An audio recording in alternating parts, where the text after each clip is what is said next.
ఎస్మి more over ఎస్మి కొన్ని విషయాల్లో బాగా అనిపిస్తుంది, కొన్ని విషయాల్లో మహా దారుణంగా అనిపిస్తుంది.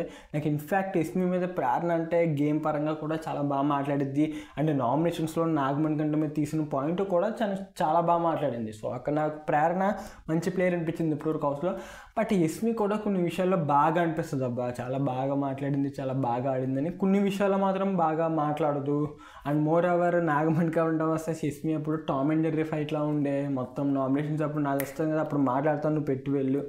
సో ఎస్మి ఒక్కొక్కసారి బాగా అనిపిస్తుంది, కానీ ఒక్కొక్క సందర్భంలో మోర్ ఓవర్ తాను ఎందుకో మరి అది సిచ్యువేషన్ బట్టి ఏంటో కానీ ఒక్కొక్కసారి అయితే నచ్చట్లా.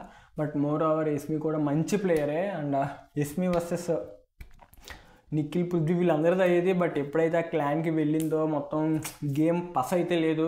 సో ఆపోజిట్ క్లాన్లో ఉంటే ఎస్మి ప్రేరణ వేరే లెవెల్గా ఉండేది game. And more over Sonia వెళ్ళిపోవడంతో ఇంట్లో ఎవరు గొడవలు అవ్వట్లేదు అని చెప్పి కింద కామెంట్స్ చేస్తున్నారు.